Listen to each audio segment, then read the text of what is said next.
STACIE Bowles grew up in church, but her spiritual life changed in 2010 when she was instantly healed from rheumatoid arthritis. That started her faith walk and hunger to know more about living in the kingdom. God gave her the mission to witness to those left behind after the rapture several years ago. She wrote the book and is now on a mission to teach others to prepare their lost loved ones to not take the mark of the beast if they find themselves left behind after the rapture. Where will you be the day after the prophetic rapture? What about your family, loved ones, or friends? International best-selling author STACIE Bowles has crafted a contemporary story entitled For a Second Chance, Turn the Page, which is available on Amazon. The tale is set in a small town near Houston, Texas. 4 female business friends hit the highway to the seasonal Dallas market and discuss their faith or lack of it in preparation for their merchandise buying spree for their country store of crafts, food, and clothing. Cassie, their leader, is emphatic about preparing for the eventual day that was foretold in the Bible. Their road trip doesn't go as planned. The warning signs are present. You have survived wars and rumors of wars, disease, family strife, natural disaster and extreme weather, upheaval, riots, and escalating crime. The silence of the Christian church of our time regarding the great calling away, whether you be pre-trib, mid-trib, or post-trib, is alarming. Read this book and prepare your community before it is too late. Your time is now. For a Second Chance, Turn the Page by STACIE Bowles. This book is so timely. Edge of your seat read. This is the Counterculture Mom Show. I'm your host, Tina Griffin, and our mission is to expose the lies of the enemy and blast the truth to the masses. We are honored to have you join us today as we dig in deep on this eye-opening end times prophecy series with author and friend STACIE Bowles. STACIE, how are you doing today, woman? I am great. How are you? I'm doing excellent. You wrote one phenomenal book. I had several people tell me in the same week, you got to read this book. STACIE Bowles, Houston, did you hear from her? Did you hear of her? Did you grab her book? I'm like, I'm missing out. Send it to me immediately. You sent it to me, and this is what you put literally on the front cover that put chills down my spine. Tina, listen for the sound of the trumpet. STACIE Bowles, Daniel 2:28 through 29. I didn't know you. You didn't know me. I've been speaking for the last 2 decades about the fact that Christ is coming back in our lifetime. And 3 years prior to receiving this phenomenal book in the mail, God has been telling me, warn the masses, I am right around the corner. And I say it in at least once a week for all the episodes in this program. When I read the cover of your book, I'm like, oh yeah, she's coming on the show. And we're hearing from the same God. STACIE, you are self-employed, mother of 2, married 30 years this May. Phenomenal. I got to bring it back on for our marriage series. That's like a world record. That's phenomenal. Thank you again for inviting me to your book signing that happened in Houston this past spring. You have a ton of supporters that were there, some people that were singing patriotic songs to try to get God back in our country. You are the real deal. But the story behind your book blew my mind. Can you take the readers, soon-to-be readers or current readers, back to when God first assigned this huge mission in your heart and mind? Yes. It started, I was literally driving down the road and I heard a poem come into my mind and I started speaking it into my phone. And when I finished, I looked at it and I was thinking, what is this all about? And the Lord said, you're going to be witnessing to people that are left behind after the rapture. And with my dry sense of humor, my first response was, well, do I have to stay behind to do it? And it was a couple of years later that I really started, I guess, finishing the book or getting started on the book. It took quite a few years. It just kind of went from there. So how many years in the making has it been since he first told you to write it?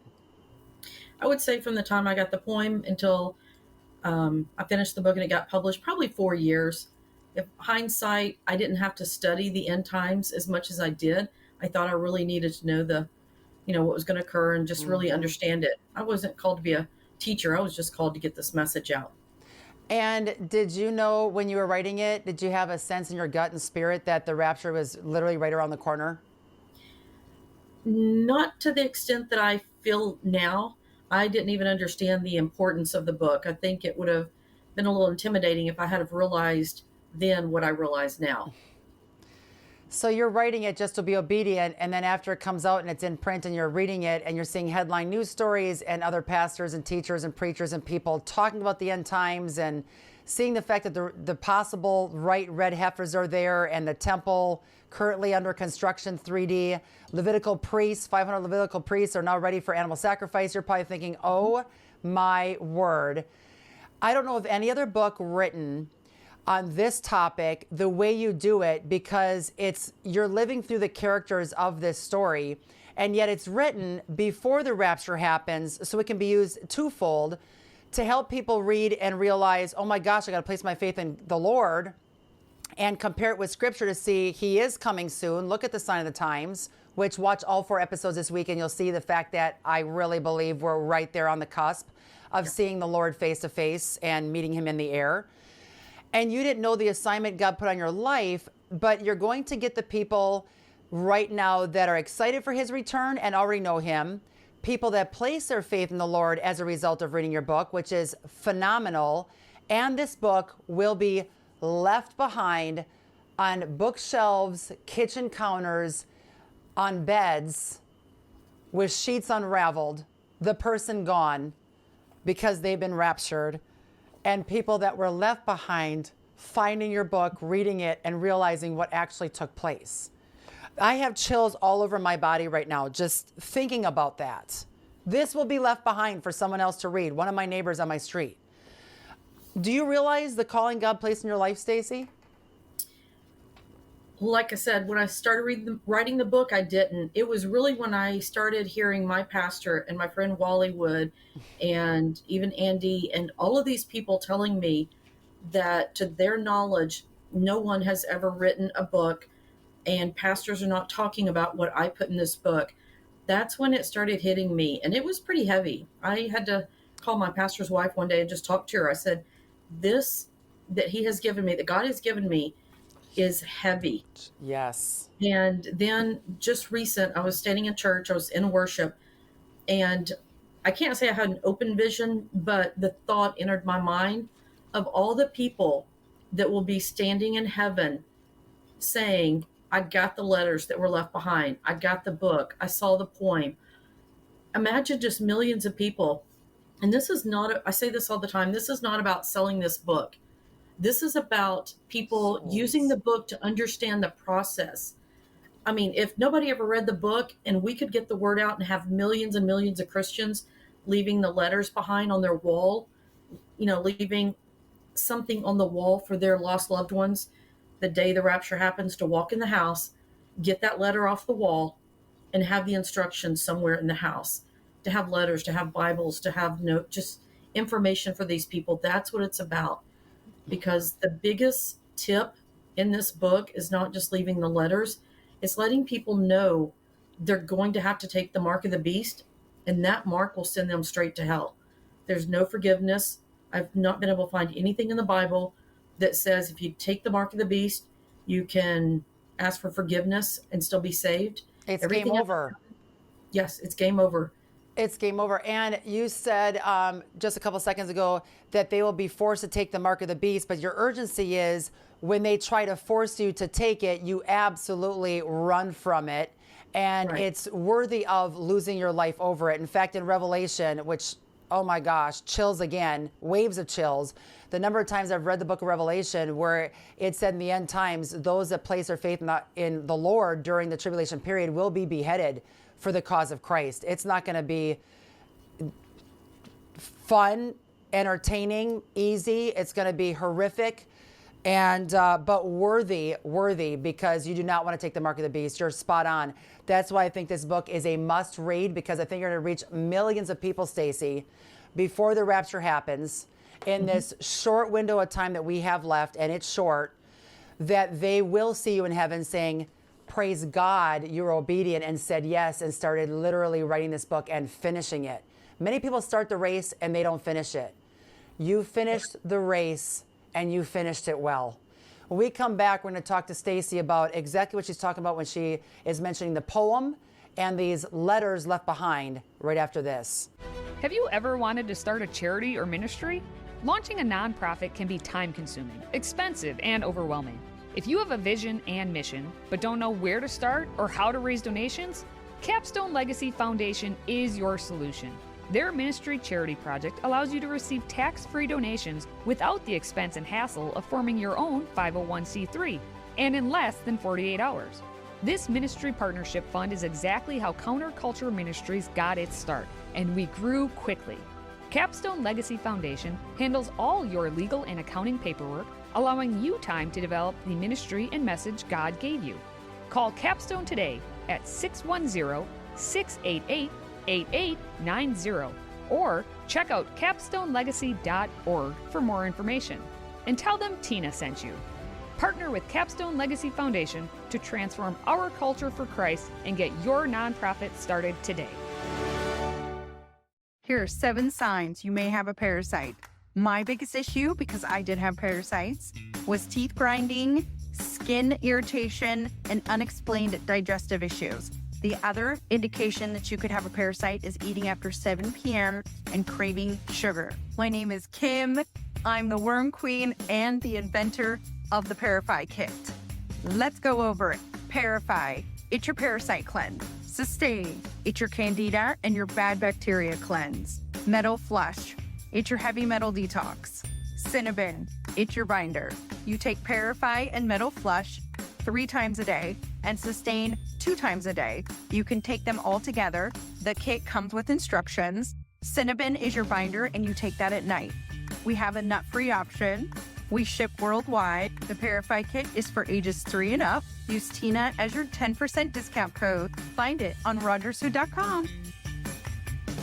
STACIE, we're back. Before we go any further, we have to refer back to this poem you're talking about. It was a tearjerker. I heard it read at your book signing event there in Houston. Here's the poem. Can you read it for our audience today? Yes. If you stand before me, confused and dazed, you will see my words were not in vain. You have before you this plea, I pray. Heed my words in all I say. For a second chance, just turn the page. Follow my directions to find your way. Yes, you will face perilous days. Fear not and look upon his face. Perseverance or a martyr, you will find grace. For in 7 years, we will win this race. It will feel like hell, but it's not too late. Take my hand and find your place. We will wait for you at heaven's gate. There's going to be a lot of people in heaven that come across your poem during the 7-year tribulation period and literally will run from the mark of the beast and see you in heaven. I just want everybody to understand, when I met you and we shared your story at the book signing, you weren't a previous author. It wasn't as though you were some national speaker. Can you give people a glimpse of who you are, where you were, what you were working on, and the fact that God can use anybody? I think he chose me because I have this enormous amount of compassion and love for people. Things break my heart easily. I'm just a self-employed businesswoman. I do gift markets. I started off 17 years ago, well, technically 30 years ago almost, as a vendor, and became a promoter 17 years ago. And I've asked the Lord, why did he call me? Why not somebody with a platforms, a pastor? But I think that he has seen me faithful in the little things. And maybe this book coming from just little old me will make more of an impression than somebody else who might have written it in order to write books or chalk another one up on their success story. Mine is just from the heart. STACIE, there's so many people out there watching and tuning in right now that I know are thinking, God gave me an assignment last week, 3 years ago, right when COVID hit, 2 decades ago, and I did not step out in faith. What do you have to say to those that are yearning to step out in faith, but afraid to do so? I would say jump and let God catch you. That's what you did. And you had a massive kingdom calling on your life. And everybody out there tuning in that's thinking, I'm not somebody big name, whatever the case is. That was the same thing that held me paralyzed in Los Angeles for a good 3 to 4 year period, thinking, who am I? No one knows me. I'm not famous. How am I going to have a platform? I don't even know what I'm going to share when I talk to these kids. I'm afraid to do so. And God's like, you've seen enough dirt. If you continue to give excuses for not moving forward, it will now be called disobedience. And when he said that to me, I immediately started putting together best I could, some press kits, sending it off to some schools, and lo and behold, within weeks, I had my first speaking event in Wisconsin. And I didn't know what I was doing at the time. There are many times where I go to an event and speak, and I still feel like I don't know what I'm doing. And Stacie, I know that you can relate to this. It's God working through us. Explain what you felt like when you got this baby hot off the press in printed form and you got to see it and hold it. It was amazing. I still have that copy on my bookshelf here. It was surreal. I mean, like I said, to realize that this is something that, I mean, if you think about how many books are out there on the end times, and people are always sending me little TikTok videos or YouTube videos, and I don't watch them because I'm trying to learn something. I'm watching them because I want to see if there's any chance that they're talking about the same message I am. Yes. We can preach all day long to Christians that the rapture is going to happen. And almost any Christian you tell this, they're going to be like, well, I'm ready to go. Let's go. Well, what about your brother or sister or your cousin? What about your lost neighbor? That's who my heart is for. This is not just another message of the rapture is going to happen. This is a message of, hey guys, we have a harvest and it is our responsibility to reach them. Praise the Lord for that. You mentioned earlier love letters. Can you explain more what that is and what we should be writing out right now so we are prepared? And secondly, our lost loved ones who hopefully we're witnessing to on a very regular basis, if they still place their faith in the Lord, will come across these letters after we're gone. Okay. Ideally, I would like for everyone to have their first simple letter that's at the front door inside the house, obviously, somewhere that's easy to find. Right when they open the door, it's there. And they can tell their lost loved ones that this letter is there. It can be a picture of that person. It can be a family portrait. It can be my poem off my website. Just something that they walk in the house, they grab that, and as my poem says, turn the page. I had no idea I was going to write a book whenever I first got this poem, but it makes sense now. So they will take the frame off. The first letter should be behind that frame. And from there, you can guide them to any other letters you have. You can guide them to maybe where you leave cash, a credit card. Think about this as a will. You know, if somebody finds out today they have cancer, they're going to start writing a will and planning for their kids. We are planning for our lost loved ones. So anything you can leave behind to make their life easier, to warn them, again, not to take the mark, that will be mandatory. Just any letters, any information, books, Bible, leave it behind to help make their life simple. Stacie, as I'm hearing you talk, it's at the same time we need to be prepared. And then the other side of me is, this is mind-blowing that you're literally telling America and the globe, get prepared to leave behind evidence and information that will help guide our loved ones who will be left behind, because it's right there. It's right around the corner. It's blowing my mind because when I was a kid, God told me, audible voice, I've said it several times in this program, you will not have a funeral. You will not die. I'm coming back in your time. I had no idea what that meant until 10, 15 years later, reading scripture in Hollywood on a movie set. I call my mom and say, Thessalonians, Mom, why didn't you tell me? This is the rapture. God told me about the rapture when I was 10. Yeah. So it's blowing my mind that we're here today, right now, telling all of you and us that we need to get our loved ones prepared for once we're gone, because we can't redo the rapture. And we have to leave not one stone unturned.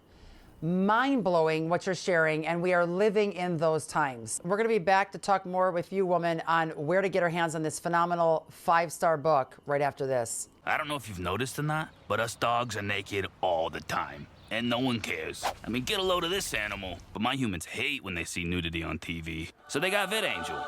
Now they can skip all the kibbles and naughty bits when they stream their favorite movies and shows from Netflix, Amazon, and more. You can turn on filters for graphic violence, swears, along with sexual content like this. That doesn't bother us dogs, but you better believe my humans would filter out 2 people doing that. With VidAngel, my humans can enjoy so many more movies and TV shows together. It fixed all their entertainment needs, and that's not the only thing they fixed. So gather the family, pop some popcorn, and enjoy a movie night knowing the only naked thing you're gonna see is me. VidAngel. Watch more, worry less. Get 2 weeks free with code TINA at vidangel.com. That's TINA for 2 free weeks. VidAngel. During these uncertain times, communication is critical. Make sure you can get in touch with your family and friends anytime, anywhere. Introducing Rapid Radios, the #1 trusted source for staying connected worldwide. Our professional-grade walkie-talkies provide crystal-clear conversations and are 256-bit encrypted, ensuring ultimate privacy with unlimited range and 5 days of battery life. Unlike cell phones, our radios are not trackable or traceable. Best yet, there's no setup required. They're ready to use right out of the box. No contracts and no monthly fees. Don't delay. Get your radios today and use code TINA at checkout to save 10% at rapidradios.com. That's 10% off using code TINA at rapidradios.com. Free shipping for a limited time only. Whether you're at home or abroad, stay connected with confidence. Stacie, we are back. 3 critical things I want to nail out here in the last minute and a half, 2 minutes that are critical. Can you give us your view about the rapture? Different people view the rapture at different times. If it's pre, mid, post, what are your thoughts on that? I don't have a complete stance. That would be a teaching in itself. What I do want to say is this book is not about trying to convince people that we're pre-trib, mid-trib, or post-trib. Again, I'm not a teacher or preacher. Search the Lord for that one. What I'm trying to get across to people is about the mark of the beast. So I don't really want to make a claim on that. I want to say that the rapture is going to happen when the rapture happens. That is excellent. And can you read a snippet? Because your characters come to life. It literally, you feel like you're there after the rapture happened and now you're going through the tribulation period when reading your book. It is just phenomenal. Read a short little snippet that you shared for us there at that book signing night. Okay.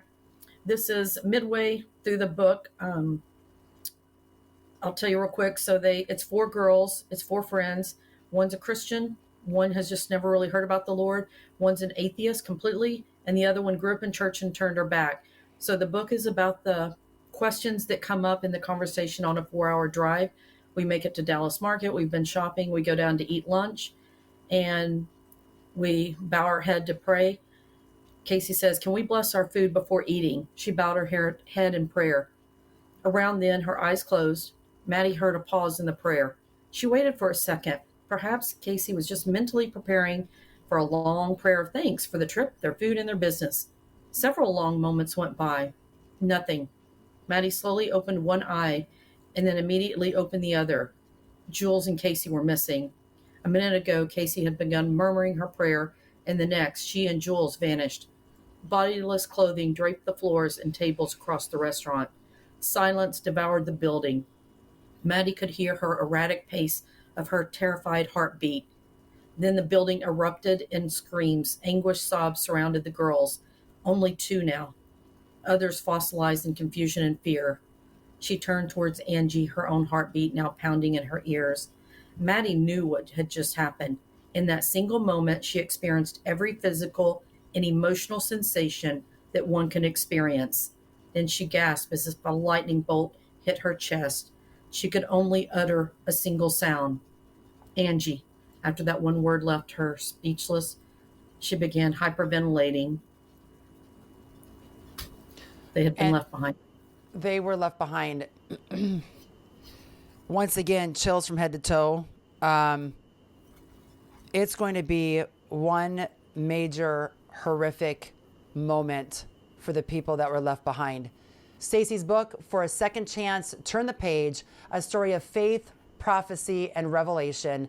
We can get this book on Amazon. Stacie, it's a no-brainer. 5-star right there. Everybody out there, grab a copy. We obviously know what's in it. You also have a fantastic website we got to drive people to right now. It's therevelationgeneration.com. Stacie, keep up the excellent work. If we have enough time and God gives you assignment number 2 with writing another book, I cannot wait to read it. Thank you for being on the program today, girl. If you want resources that will equip your children in their faith and teach them the truth about creation, you have to check out Answers in Genesis. Answers in Genesis takes us back to the beginning, in the book of Genesis, where it clearly states that God created the earth. Not only does the biblical book of Genesis detail creation, it lays out God's plan for marriage and family. By teaching your kids Genesis when they are young, it will save them so much confusion later in life. Answers in Genesis has all the resources you need to give your kids a rock-solid foundation based on Christ and his creation. Just check out answersbookstore.com. That's answersbookstore.com. And make sure you use the code AIGCCM10, no spaces, AIGCCM10 to get 10% off all of your resources. Once again at answersbookstore.com. Let's get evolution out and creationism in.